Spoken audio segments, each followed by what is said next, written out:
Here we go. 1962. Transistor radios hissing under pillows, drive-ins, malt shops, and the first crackle of the space race in every headline. Rock and roll hadn't grown up yet, but you could feel it stretching. Doo-wop harmonies on Friday, protest songs by Sunday, and organ grooves smooth enough to turn any rec room into a nightclub. Tonight, we're counting down 12 records that sounded like freedom, first crushes, and the future arriving 145 at a time. Number 12, If I Had a Hammer, Peter, Paul, and Mary.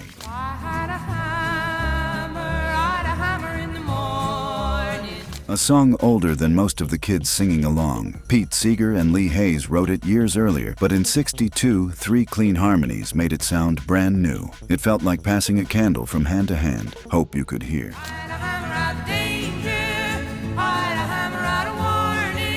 Recorded with the clarity of a church basement meeting, it put the folk revival on the pop charts. Guitars bright, voices up front, no tricks. The message wasn't hidden either. Justice, warning, love. Delivered in verses you could memorize between classes.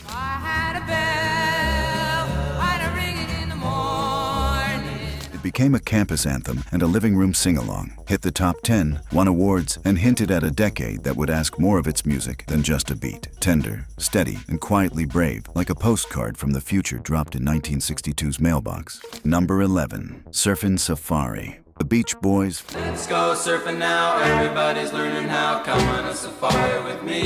5 kids from Hawthorne flipped Southern California into a postcard. Boards on the roof, woodies in the lot, salt in the chorus. If you couldn't get to the ocean, this single brought it to your AM dial. Early in the morning we'll be starting out.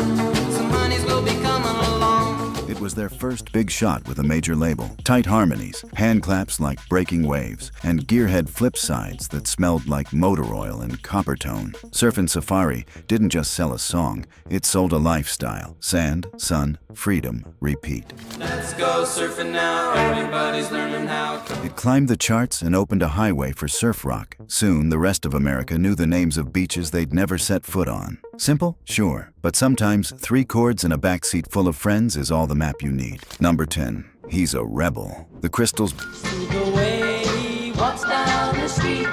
Bad boy myth fills Spectre gloss. A girl pledges her heart to the kid your parents warned you about, and you believe every word. The snare cracks like a slammed locker door.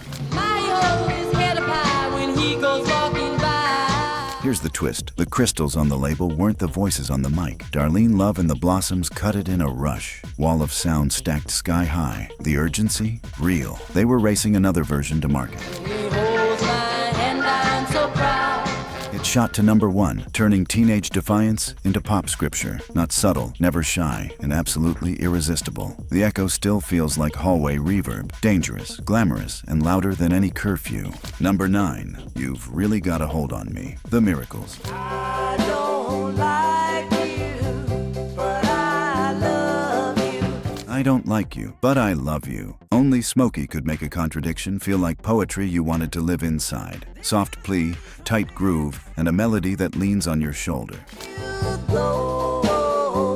You treat me badly. They cut it in Detroit with the lights low, piano sighing, guitar barely above a whisper. It started life as a B-side until DJs flipped the record and the room changed temperature. Suddenly restraint sounded like power.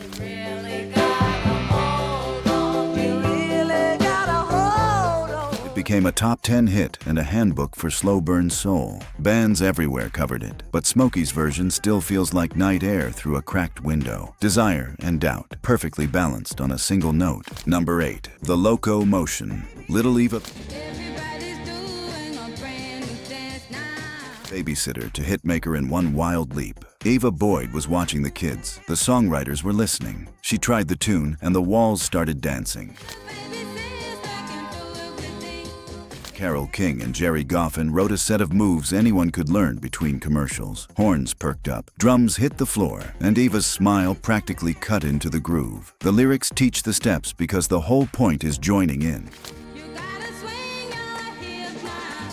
It went all the way to number 1 and kept coming back in new decades, new outfits. Proof that joy is a renewable resource, and sometimes the best dance teacher is whoever's already in your kitchen. Number 7, Twist and Shout. The Isley Brothers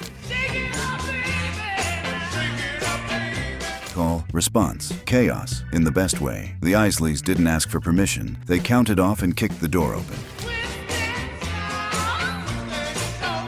Written by Burt Burns and Phil Medley, produced to sound like Sweat and Friday Night. Horns bark, drums hustle, voices stack like a balcony full of friends yelling the chorus down to the floor. You could learn the song without knowing a single word. Your hips did the homework.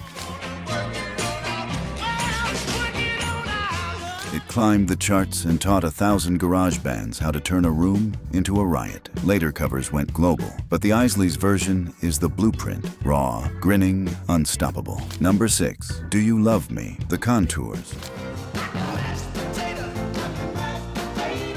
Now that I can mash potato, Motown with its tie loosened, a pickup line built out of dance steps, shouted like a dare across a crowded gym. Berry Gordy wrote it, planning to hand it to another group, then kept it in-house when lightning struck. The band barrels through the beat like a runaway cart, and somehow every move, twist, Watusi, mashed potato, lands right on the 2 and 4. Top 5 on the pop chart, number 1 in spirit, at every party from Detroit to the boardwalk. Decades later, it roared back in a movie and reminded everyone, if you can dance it, you can sing it. If you can sing it, you can feel it. Number 5, Green Onions, Booker T and the MGs. Cooler than the other side of the pillow. That Hammond organ slides in and suddenly the room has mood lighting. No words needed.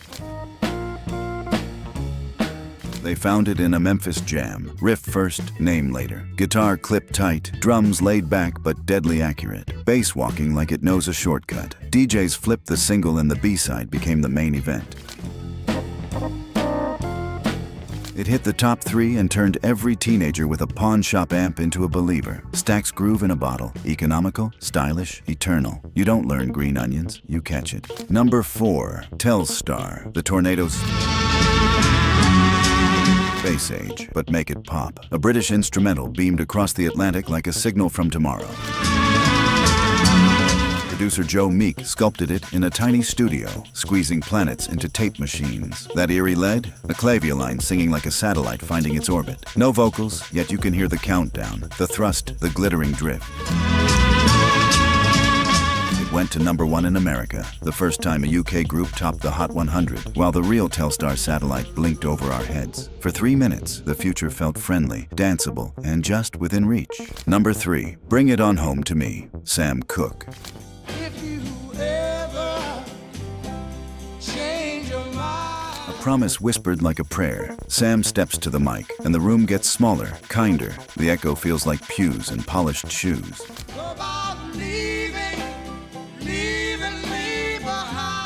Lou Rawls answers in harmony, a quiet conversation between old friends. Piano, bass, a sighing horn. Everything leaves space for the ache in the melody. Released as the flip to a party song, it still stole the spotlight. People know truth when they hear it. Bring it on home to me. Yeah, yeah. It became a standard overnight, covered endlessly, never surpassed. Teen slow dances adopted it, grown hearts trusted it. That's Sam. Tenderness simple enough for Saturday night, strong enough for a lifetime. Number 2, Return to Sender, Elvis Presley. Return to sender. The king turns postal drama into pop candy. Address unknown, no such number, no such zone, and a sax that writes in cursive. He put it in his sack. Written by Otis Blackwell and Winfield Scott, it jumps with hand claps and winks. Boots Randolph's solo slips in like a signature flourish. It tied to a beach movie plot, but the record had legs of its own. Snappy, cheeky, and radio ready from take 1. Address unknown. It stamped itself near the top of the chart in the US and hit number 1 abroad. Proof that even in '62, with new waves rising, Elvis could still rule the jukebox and narrate every high school hallway crush in 3 tidy verses. Number 1, Sherry, the 4 Seasons. Falsetto like a fire alarm in the best possible way. Frankie Valli hits the ceiling. The rest of us race to keep up. Bob Gaudio wrote it quick. Bob Crew polished the shine, and suddenly every sock hop had a new national anthem. Doo-wop bones, pop muscle, and that wild top note that felt impossible until it wasn't. VJ pressed it, DJs blasted it, and school dances learned a new definition of scream. It sat at #1 for weeks and kicked off a run of hits that owned lockers and lunch tables. Sherry is the sound of 1962 catching a second wind. Innocent, electrified, and absolutely sure the weekend will last forever. And that's our tour. 12 records, 1 year, a whole youth culture blooming between homework and curfew. 1962 didn't just set the stage, it lit the fuse.